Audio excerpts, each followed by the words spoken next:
Sobi, why aren't you in Korea right now? Funny story, Nicole, and I'm sure you guys are pretty interested too. Let's get to that.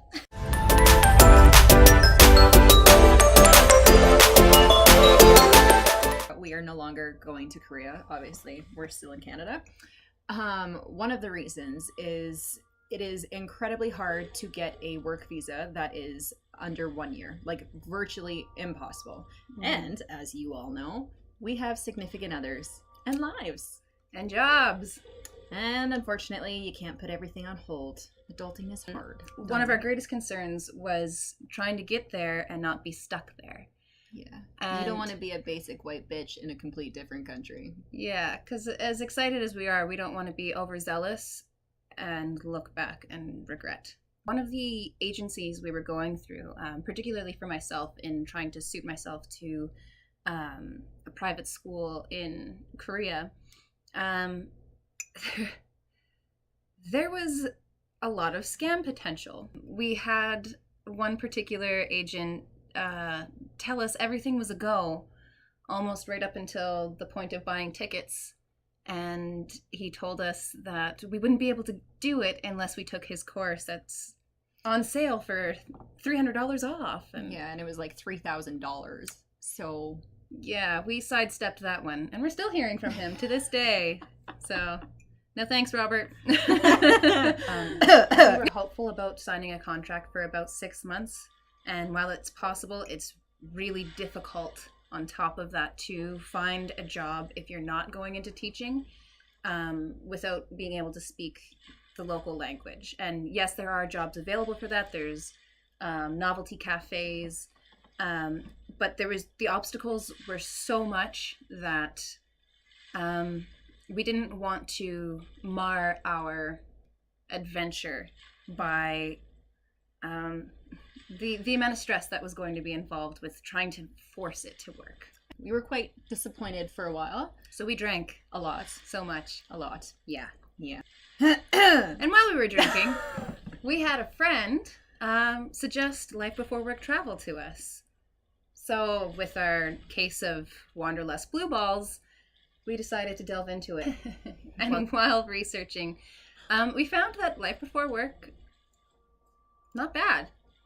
Perhaps a little more based solely for, those who are recently out of high school, or, maybe it's your first time going out of the country and you're not comfortable straying away from the group and you kind of want that safety net with you. Mm-hmm. For us, I guess it was too structured. Yeah, there's a couple different issues we had with it. We didn't want it to be confined to a specific itinerary where we didn't have room to branch out whenever we wanted. We didn't want to cheapen our adventure by creating this overindulgent alcoholic haze, and it's just not the type of adventure that we were looking for in immersing ourselves into a different culture. We found that it would be tainting the experience more than adding to it. And no disrespect to people who enjoy life before work travel, and definitely no disrespect to the company itself, but ethically we weren't comfortable with the treatment of animals that is kind of one of the staples of life before work, with riding elephants and laying around with tranquilized tigers just for the gram. Yeah.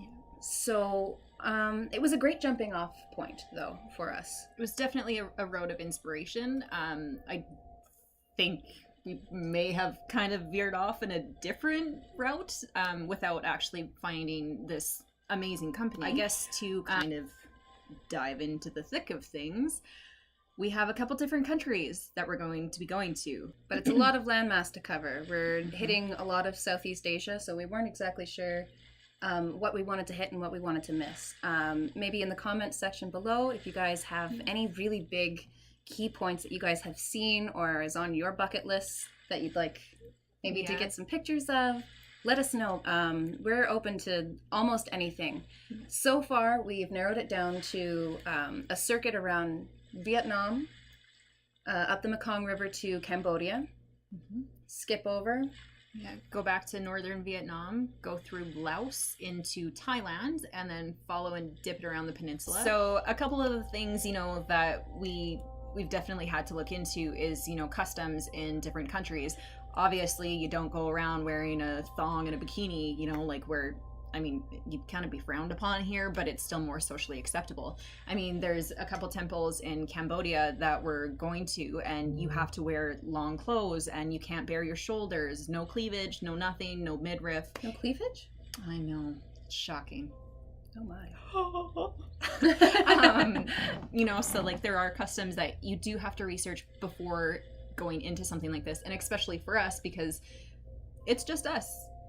We're flying across the world by ourselves, you know, and we are two young women, and there are definitely a lot of dangerous aspects to that, but there's also traveling smart, and we plan to be as prepared as possible, obviously to keep ourselves safe and to alleviate the fears and stressors for our loved ones. Mm-hmm. We're going to be backpacking, so that includes hostels and finding bus rides and overnight bus rides, boating even. There's definitely a lot of research that we have to put into this and are still continuing to put into this. I mean, just last night we spent a solid 5 hours just poring over books and maps and atlases and pictures and the internet, and oh boy, it's a wealth of information, but it's exciting because it's no week in Mexico, that's for sure.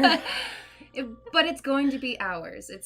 We have the freedom to have an authentic experience that's both respecting the culture and adhering to how we define traveling. We're going to be keeping you guys updated on how that trip is going to be going. I think our next video we're hoping to upload is how to pack for a trip like ours. And no suitcases. Lots of jungles. Suitcases. No suitcases. Oh Lord, it's gonna be so tough. It's not a trip to Mexico. No.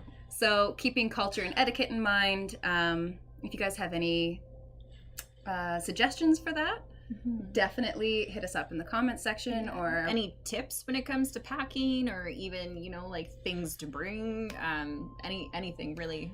Anything you've seen on Marie Kondo that you can throw our way. God, I love that girl. Bring joy. Anyway, so there's a lot more on the horizon, and we've got a small time frame to get ready in, but this is a lot more reasonable for us this year. Yeah. So we're excited, and we hope that you guys are excited as well. And from there, we'll kind of see how it goes. See you next time.